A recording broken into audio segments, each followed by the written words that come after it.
Welcome to the Rethink Leadership podcast with me, Jeremy Blain.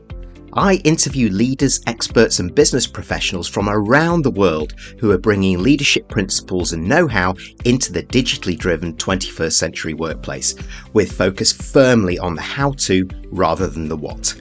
Each episode is in aid of a charity chosen by my guests, and since 2020, we've made donations to over 80 global and local causes. Today, my guest is Elena Agaragimova, who exemplifies resilience in her own journey from academia to leading roles in global corporations. In her high-impact role at top-tier consulting firm, Elena brings belief in the untapped capabilities of the human mind, integrating neuroscience to maximum effectiveness. She's also a sought-after speaker, delivering messages that resonate with audiences from New York to Dubai. She's the author of 2 books, Shift and The Rough Guide to Awesome Leadership, and hosts 2 podcasts, Shift with Elena Agar and Confessions of a Career Coach. Beyond all that, Elena dedicates time to mentor young professionals and assist military veterans in transitioning to corporate roles. Today, we talk about the intersection between leaders, people and performance and getting that human equation right for business success. As a thank you to Elena, we've made a donation to the International Federation of Red Cross and Red Crescent Societies, the IFRC. This is the world's largest humanitarian network, and you can get involved at ifrc.org. Elena, thanks very much for joining me. Please introduce yourself, your business, and something about yourself that not many people know. All right, so I wear a couple different hats. My latest adventure is called Shift, and basically it's I'm building a community where we are focusing on 5 pillars, which is physical, mental, social, career, and nutrition. So the 5 pillars that really help you be at your top performance in the workplace. Prior to that, I've had a different business in performance and well-being. I've worked in different corporations around the world and so on. But the other couple of hats I wear is that I'm a podcaster.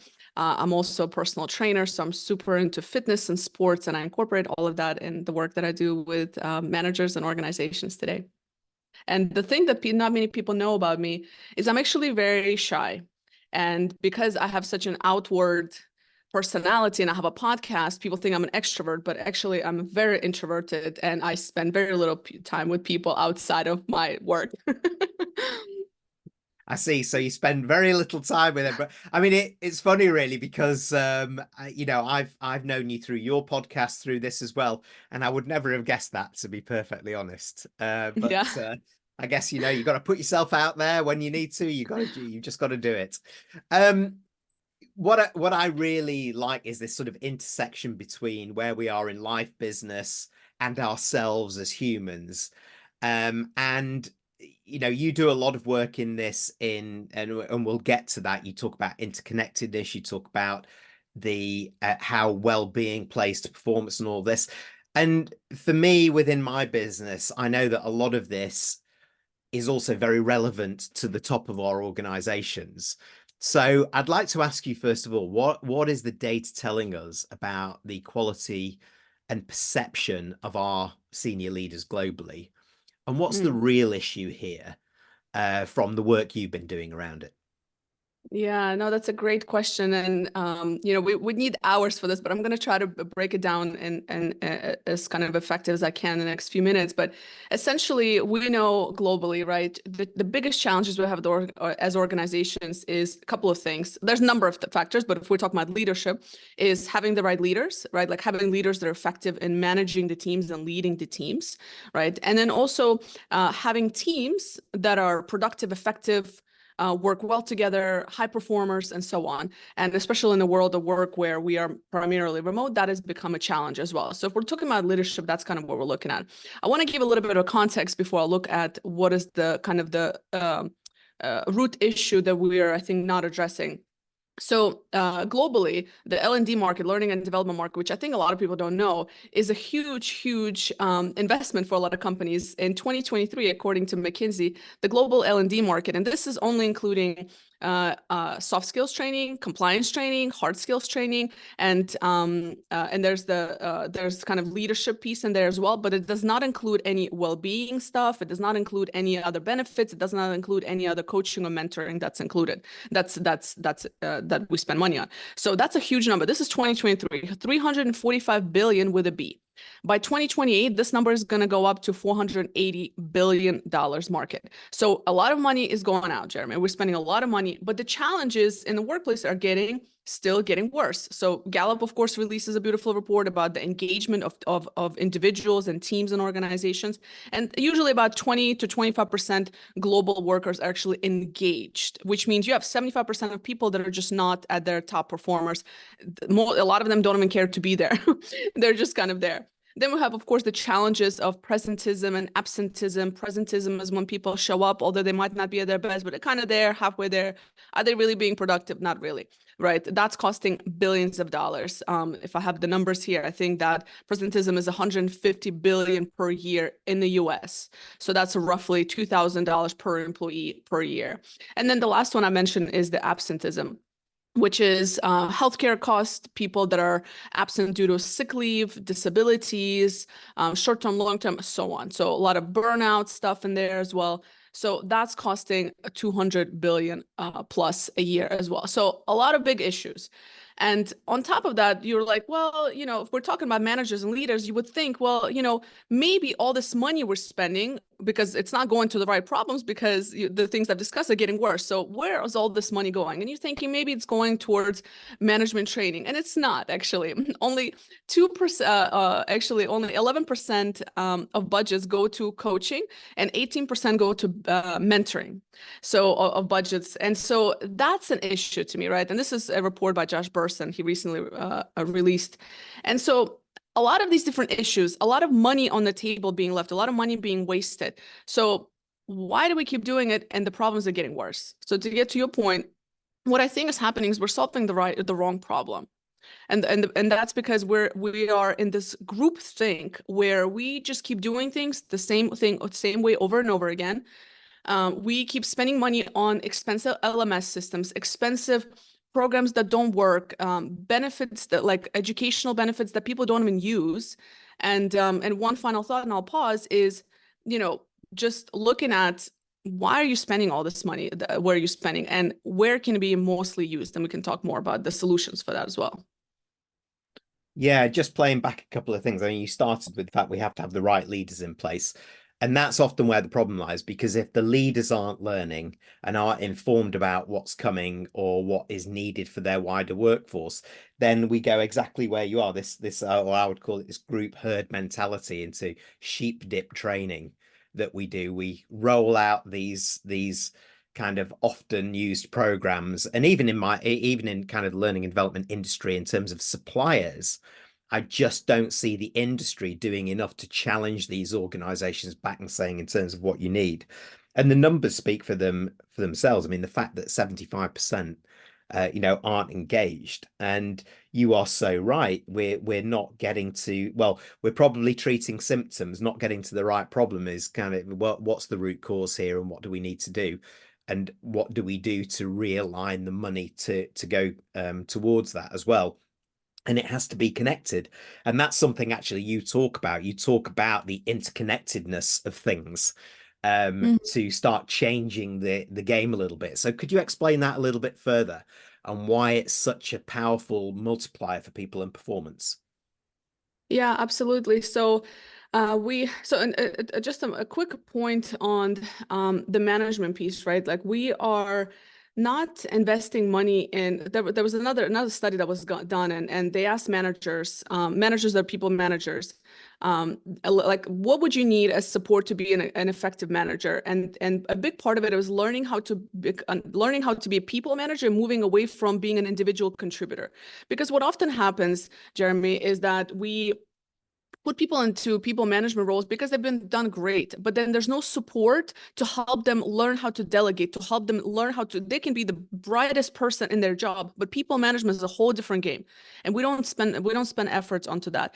And then on top of that, what, coming back to your interconnectedness piece, is that we are then expecting this person, without providing them support or resources or having a system in place to support them as a people manager, what we're doing is we're saying, you've done a great job. So they're going to go into a people management role, still do 100% of their individual contributor kind of role. And then on top of that, they have to people manage, they have to do performance reviews, they have to build relationships that nobody actually taught them how to do in most cases.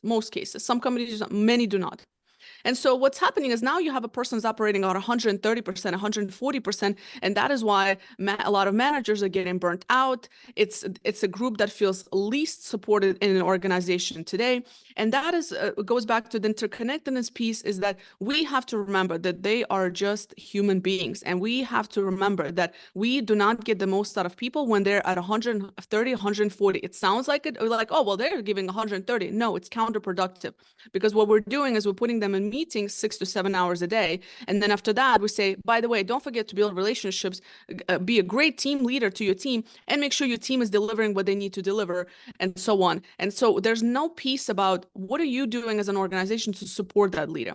The interconnected piece is the fact that there's this kind of school of thought that body and mind are completely disconnected.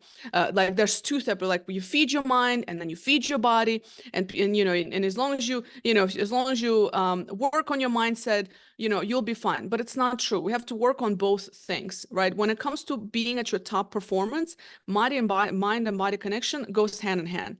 And so if we have people that are spending hours at a meeting, sitting at their desks, they're not getting support, we're burning them out essentially long term, right? Like, I mean, once in a while, that's okay, but long term, this leads to chronic stress and so on.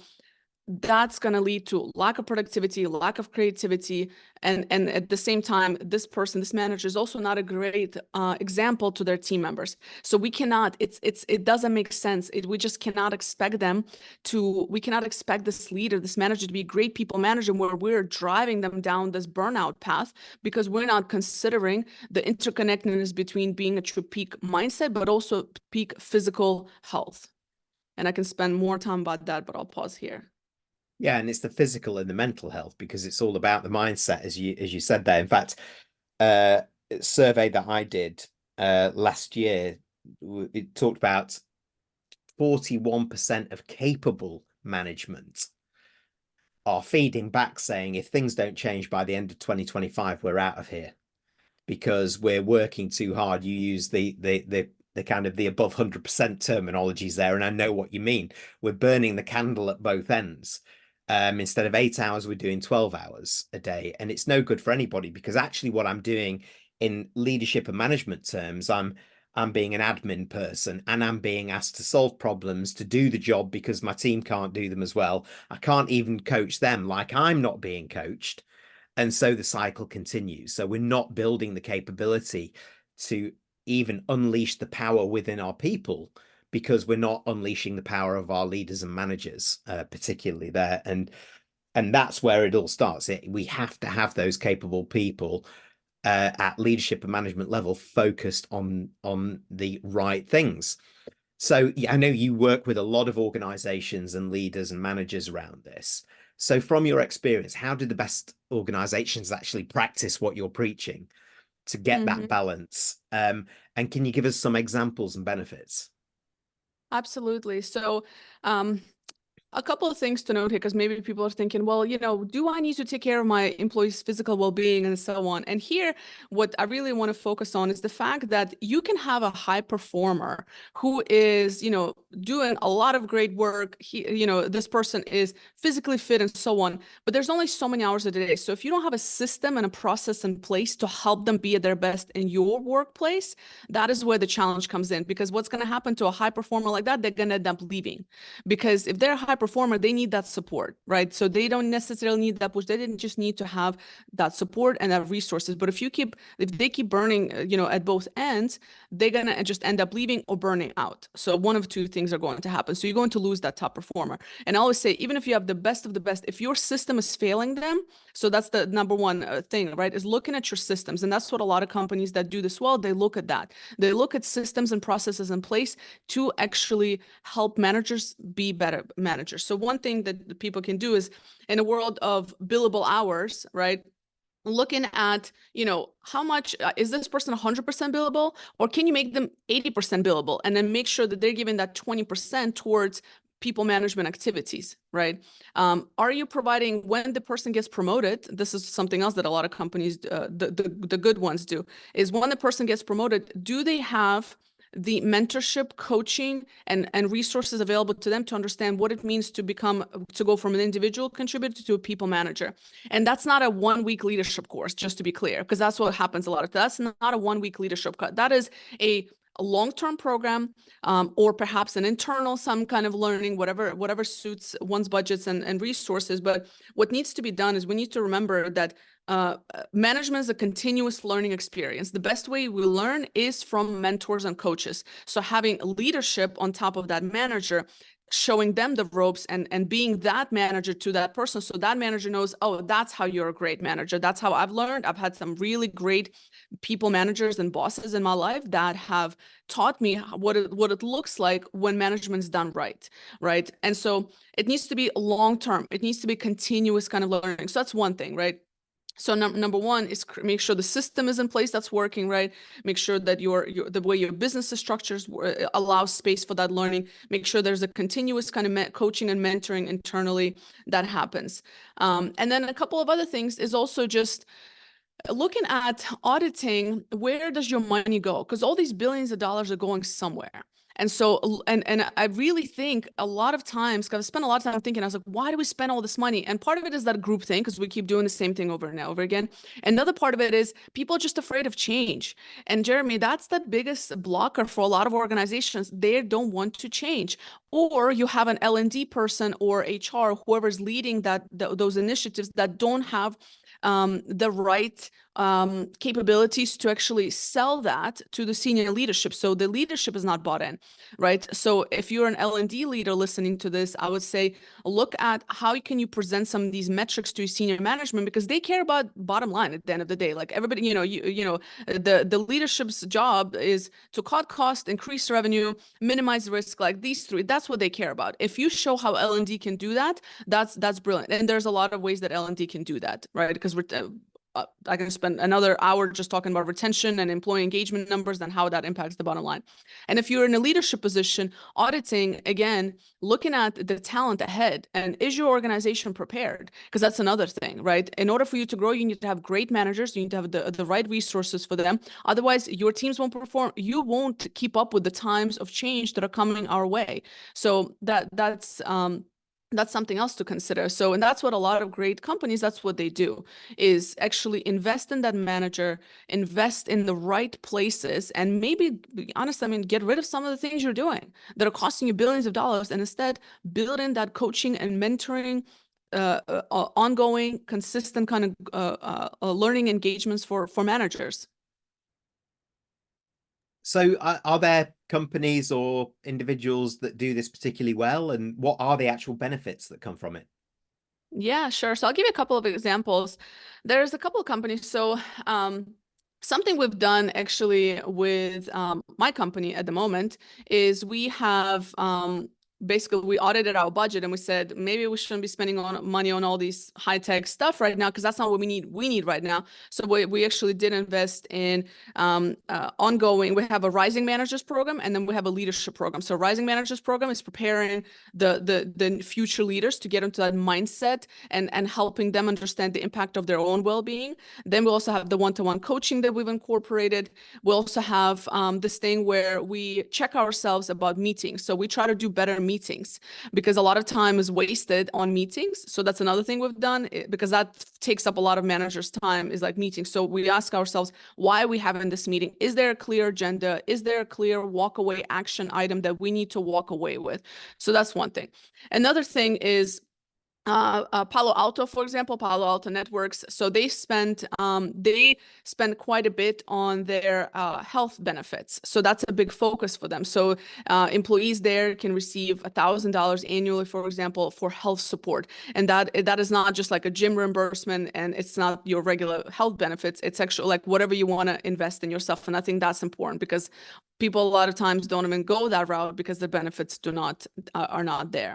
We also have, of course, Nike, companies like Nike, who set their schedule where they get short breaks during the summertime for their employees, so they create that balance. And I think all of that feeds into culture of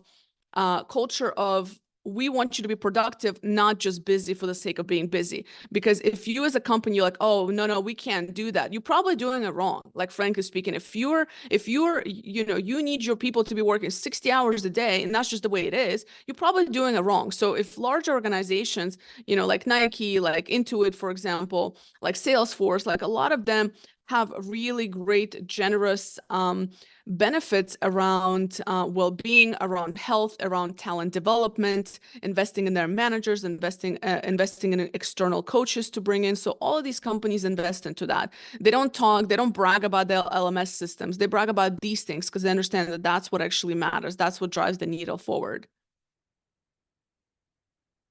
Yeah, I like that. They brag about the people, not the systems that they've got Exactly. into this big spend that they've made work that they're trying to justify. And actually, it's about the people. There's one point in there that really resonated with me, is about how I believe HR and learning professionals need to kind of grow teeth again when they're talking up the line, to get the data and to start actually having a voice at the table to talk about this again, because they too, some of them at least, have turned into administrators as much as our line managers have.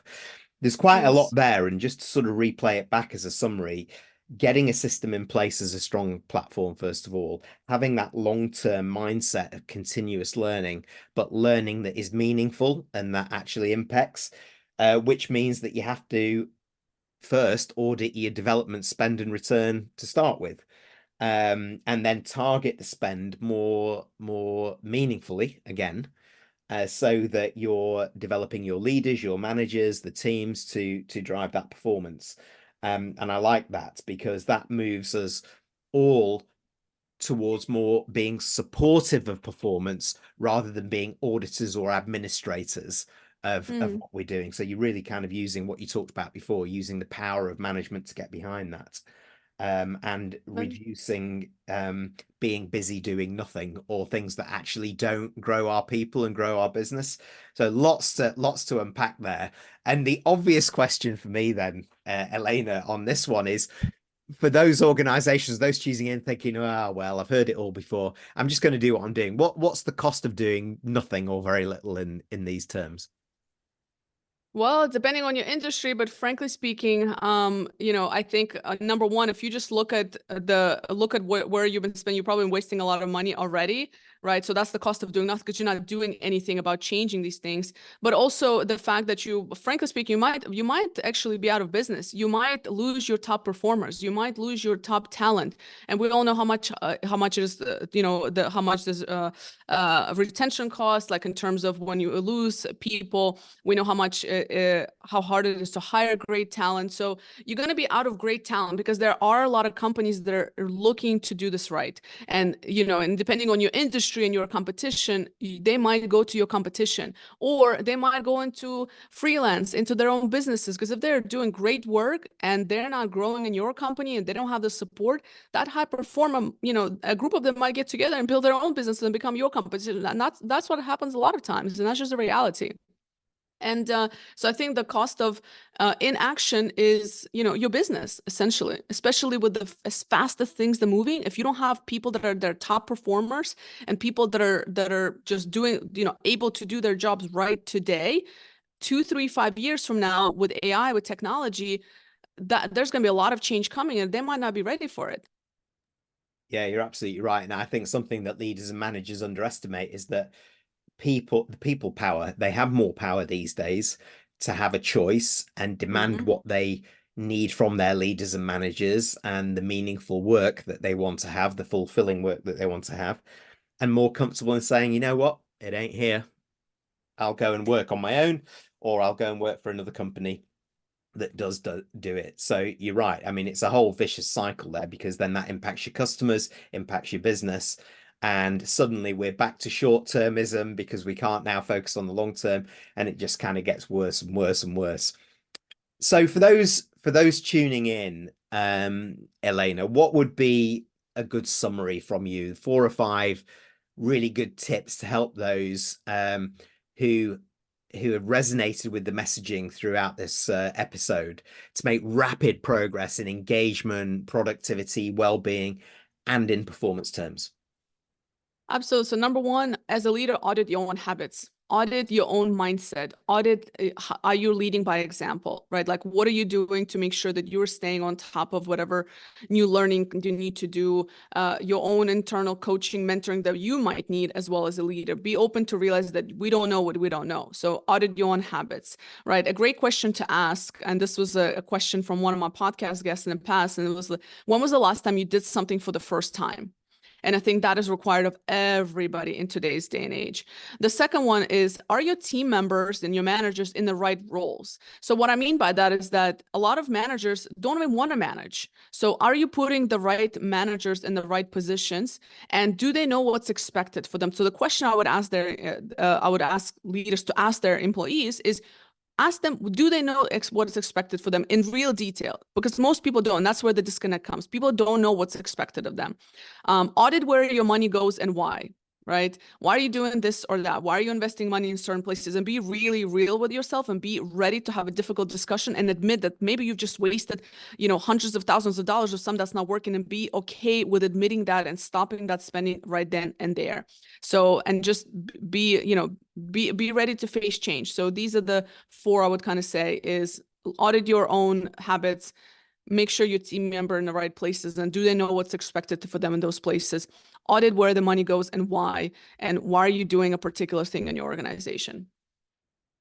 Yeah, that reinforced very nicely what you said at the beginning as well. I like that: audit me first and audit my habits. A lot of leaders and managers really have to do that now, have to think about me first, protect where I am so that I can support and do things differently, and have the courage to say, let's stop, or let's try something different, or whatever it is. And having those right people in the right roles. We've got to kind of rip up the old way of doing things and think about what we need for the future as much as what we need maybe for the short term. And that, of course, comes with clarity, because in an era where there's a lot of unknowns, clarity is gold.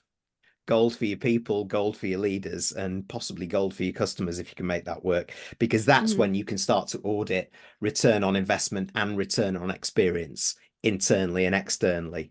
So there's so much there, and I really like that question that you came up there, is like, when was the first time you did something for the first time? What a great question to ask.